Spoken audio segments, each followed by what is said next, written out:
Hi guys, welcome back to another video. Hope everyone is doing well and I hope everyone's enjoying the football being back on the TV. Today I want to take a look at some of the players who fall between the £1 to £2 range. Obviously there's a large number of players in this range, but I think these players in particular are ones that I like the look of personally and also are worth keeping an eye on going forward. Let's get into it. First player on the menu is the highly rated Rafinha, currently playing for Rennes. At 23 years old, he made his first move to a big European league in September 2019. He tends to play out on the right-hand side, which gives him the opportunity to cut in on his stronger left foot, but he also has shown the ability to go down the line and cut the ball back for his teammates.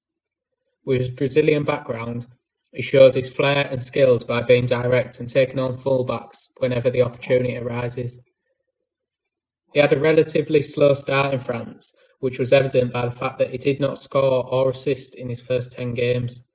This was clearly a settling in period, as in November he began to pick up form and he managed 7 goals, 5 in PB games and 3 assists.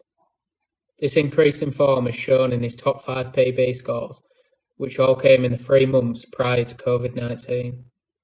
He's now developing into a goal-scoring winger, which is becoming one of the most influential positions on the pitch for clubs around Europe.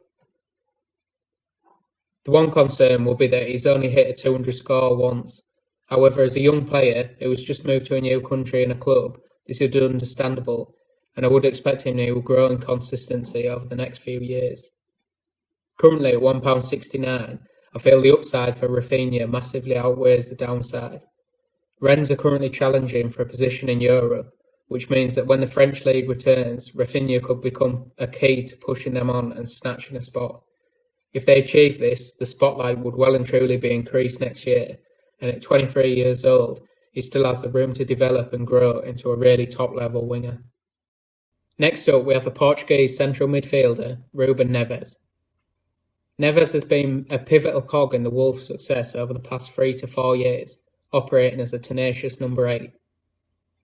Neves has a solid PB average of 99 and a base average of 88, averaging 5.5 long balls per game and 7.6 ball recoveries just highlights the all-action nature of Neves, but he's also demonstrated his goal-scoring ability, mainly from the outside of the box. At £1.92, I think Neves represents a really good hold on the index for a few reasons. Firstly, he is a hugely important player for Wolves, and he's basically a guaranteed starter, meaning he's always viable for PB. Another point is that Neves has been heavily linked with moves to the likes of Manchester United and Liverpool, and I can definitely see him moving on in the next year or two. As Wolves typically hold less than 50% possession per game, and also win less than the top teams, his PB score would undoubtedly improve in a more dominant team. Finally, Neves is also likely to be an important player for Portugal in the Euros, which will only enhance his exposure next year. Another Portuguese player up next is Guerrero from Borussia Dortmund. Holding a solid PB average of 124 and some impressive performances since the restart of the Bundesliga have highlighted just how productive Guerrero is for this Dortmund side. Playing primarily as a left midfielder, he is a willing runner and he has proved effectiveness in front of goal, scoring 8 goals this season. His all-round play also lends itself to the PB matrix, averaging 61 passes, 2.4 crosses and 2 long balls per game. Going forward, I can see Guerrero becoming more productive in terms of assists, and this is mainly down to the fact that he is now supplying Erling Haaland, who has proved to be incredibly clinical since joining Dortmund. At 154, having already proved himself in terms of PB wins and inclusion in the Portugal squad going forward, Guerrero is a really solid hold. Now we look to La Liga, specifically at Meunier from Sevilla. Currently at £1.11, he's returned a staggering 25p in PB dividends so far this season. He's also posted the 4th highest PB score out of any player on the index, with an outstanding 364 in the Europa League. He started his career at Barcelona, and this shows with his composure on the ball and ability to drift away from defenders with ease. Another point that interested me was the fact that he has a PB base of 71, meaning without goals, he's at the same PB base as some of the big hitters on the market, including Mbappe, who was just above on 73, and Salah, who was actually below him on 65. This indicates that with a slight improvement in output in terms of goals, he'll be posting some impressive PB scores. He has been in and out of the starting 11 this season for Sevilla, but with a fourth highest rating in the Sevilla squad, he has seen his name on the starting lineup more often, and with a history of hitting some big PB scores, he's undoubtedly a player to watch at his current price. Next up, we have the highly rated French centre-back Kamara from Marseille. Kamara has burst onto the scene, and at 20-year-old, he has already made 24 appearances this season. He has been likened to Thiago Silva, big praise for a 20-year-old. However, these comparisons are not too far off the mark when you watch him play. He's not the tallest defender, at just over 6 foot tall, but he makes up for this with a tenacity and the ability to win the ball back. Most impressively is his ability to come out from the back with the ball. He almost looks like a midfielder, demonstrating a wide range of passing. This has seen him post some impressive top PB scores, and he currently has an average PB score of 114.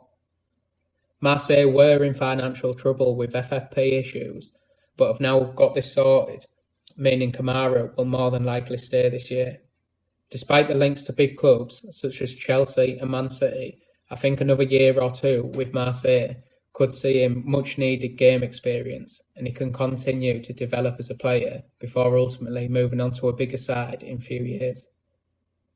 Marseille have also retained their Champions League spot, meaning their star players will likely be sticking around, and they can hopefully push on as a team next year.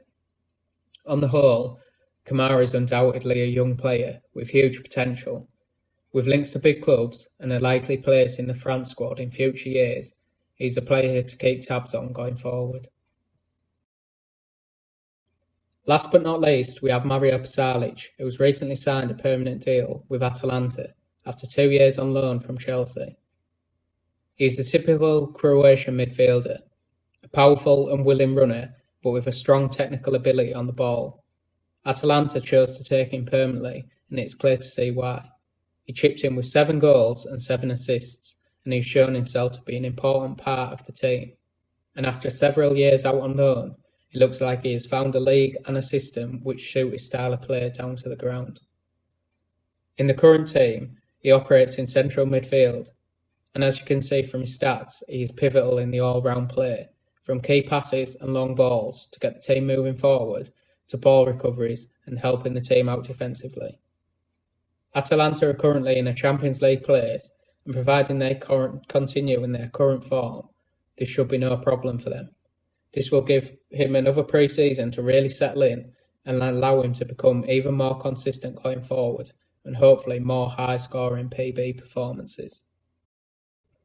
So guys, that was just a quick rundown of a few players that I like the look of in between the £1 to £2 range.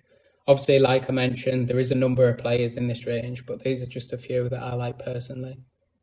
If you like the content, please like and subscribe, and also follow my Twitter page where I put more daily content. Cheers guys.